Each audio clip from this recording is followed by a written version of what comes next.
Magandang araw sa inyo mga kagala ko. Ayan, maagang araw. Kagabi-gabi na ako nakatapos magsiga. Natapos din yung gabundok na sigaan dito sa aming tabi ng bahay.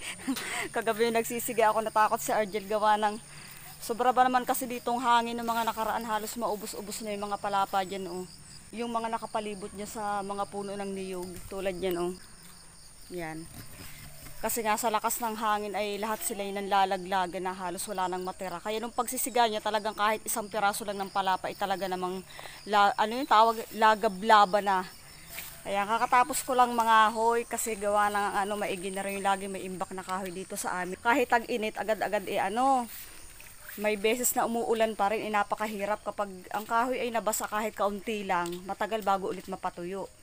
Kaya ayan yung kinahoy ko. 2 sako lang kasi napakahirap mag-ahon kapag dinamihan ko. Hanggang 2 lang talaga yung kaya kong pasanin. Tapos kapag ganito nakarami yung mga kahoy namin, ayan, ganyan. Kapag ganyan na lang yung dami niya sa kamada, talaga may pandikit pa ako doon. Nangangahoy na ako. Dito kasi sa taas, hindi na ako ganung naglalagay ng mga kahoy kasi sabi nga nung isa nag-comment sa akin, okay din naman, may punto din naman nga siya.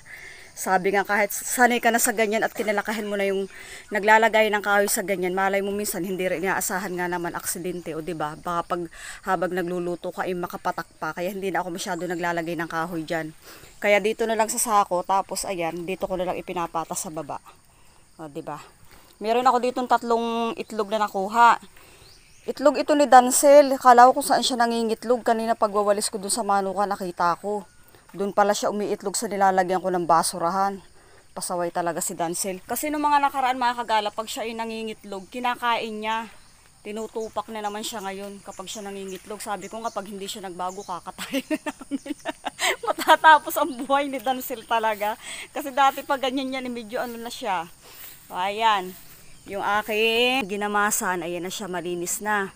Gayak namin ni Day, wala na kaming mga sako ng semento. Manghihingi siya doon sa gumagawa ng kalsada. Tapos, pupunuin na namin yan para marami kaming lagayan ng mga gulay pa. Kasi may mga bago siyang mga binhi ng gulay na hiningi doon sa aming barangay. Magtatanim ulit kami na magtatanim. Pupunuin namin yan. Ayun na yung mga sitaw, mga okra meron na dyan. Kung ano-ano pa. Tapos ito mga petsa yan. Ewan ko kung may mustasa dyan na nilagay si Day. Pero alam ko puro mga petsa yan. Ayan yung kaninang isinundo kong gamasan. Tapos pagkatapos ayun nangahoy na nga ako. Pakita ko sa inyong mga alaga namin. Neng, ang ganda ng pangalan ng alaga namin. Yung galing sa iyo. Ha? Ang ganda ng pangalan ng alaga namin. Yung galing sa iyo. Yung saso. Si MM at si Lingling. Nagagalit ang kapatid ko. Hindi matanggap na. Pala tandaan yung saso galing sa kanya kasi natutuwa ako dun sa mga sisiw namin. Magkamukha naman talaga yung 2 saso na galing sa kanila. Dapat ang pangalan ko ay si Twinnie. Sabi naman ni Argel, para daw magkaiba at tag-isa din ang pangalan. Pangalanan ko daw si MM at si Lingling. Sabi ko, patay tayo dyan. Yung kapatid ko. Si Lawin, ikinulong ko itong isang sisiw namin. Di ba may 5 kaming sisiw? Yung isa ay Isumbong mo ako kay MM na makaganti ako kay MM ng kaunti.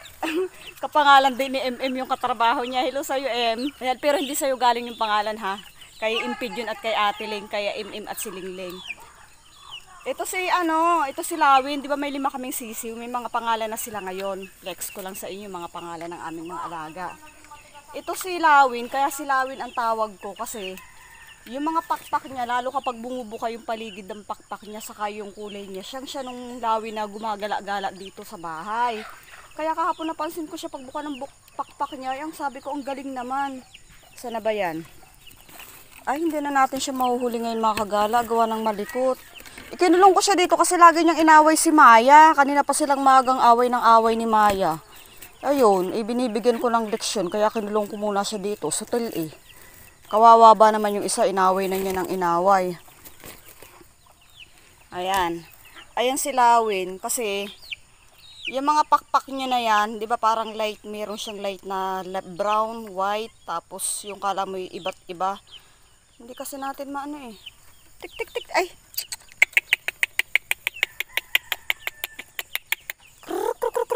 Ayaw niya. Basta ang mga pakpak kasi niyan mga kagala, kapag siya ay bumuka, parang lawin, yung lawin na gumagala dito. Ang ganda niya. Inaka Gustong-gusto niya lumabas oh. Nakaano siya eh.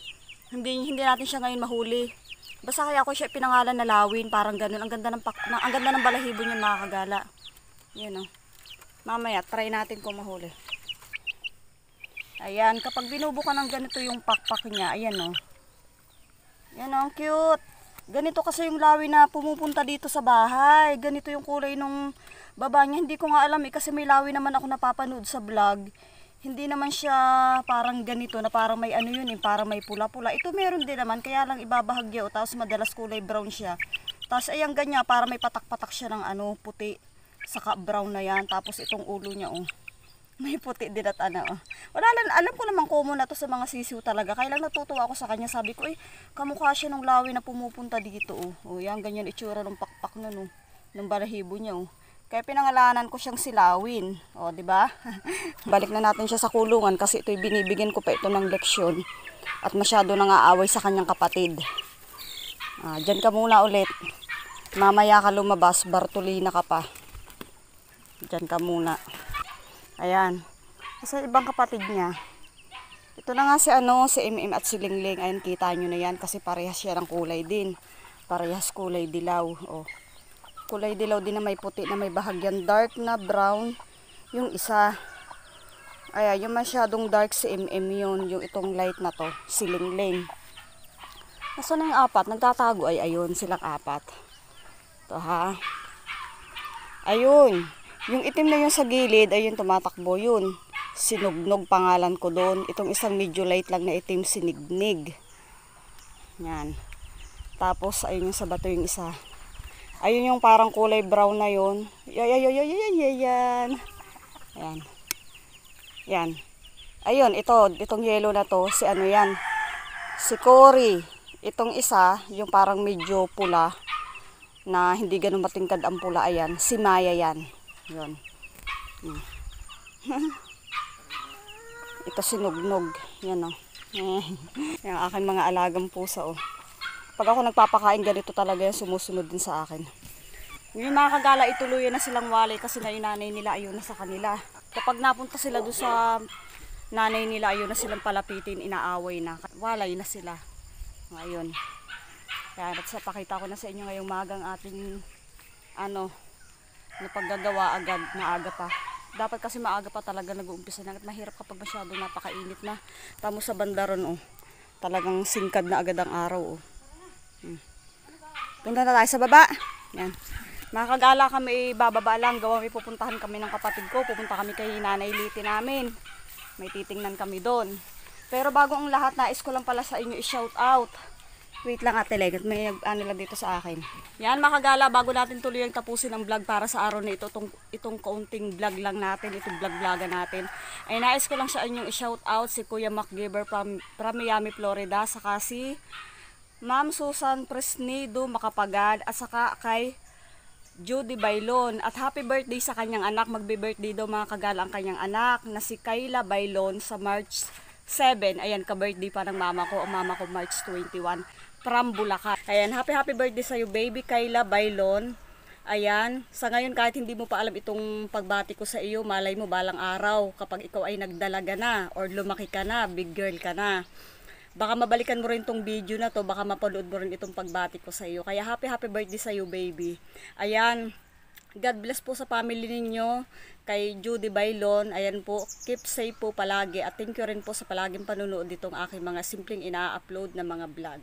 Ingat po kayo palagi at shout out po sa lahat ng mga nanonood ngayon. Kung saan po inabutan nitong video ko at kung kayo po ay napadaan, maraming salamat po sa inyong oras at pagtambay. Shout out po sa inyong lahat. Ayan mga kagala, meron pa pala. May sabit pa tayo. Bago ko tuloy tapusin ang aking vlog, ipapakita ko sa inyo yung aking kalabasa. Kasi malaki na siya, hindi ko nga ito masyadong pinagpapansin. Kaya sabi ni Di, baka doon kakapapansin kaya doon hindi na may pamahiin din naman. Parang totoo. Dalawa na ito, Neng. Kaya ngayon nasa niyog. Oo. Dito, malaki-laki na siya oh. Ito pa yung isa mga kagala oh. Mas malaki yun.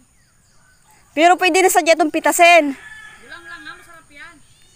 Ganyan na sadyang binubulang lang. Dalahain natin si Nanay Lite. Hindi, masyado mahilig sa kalabasa. Ay, ayaw niya. Ayaw daw pala mga kagala. Kung gusto mo. Ayun o, yung isang yun, para mas malaki yung isa sabi mo. Kukunin natin mga kagala yung isa at dadalhin natin doon sa pupuntahan namin. Para makapangain ng gulay ang senior. Yan, first harvest sa aming kalabasa. Marami na sana ito mga kagala, kaya nga lang ganun daw talaga ang kalabasa sa una. Talaga daw naninilaw, namamatak sila. Kaya ano.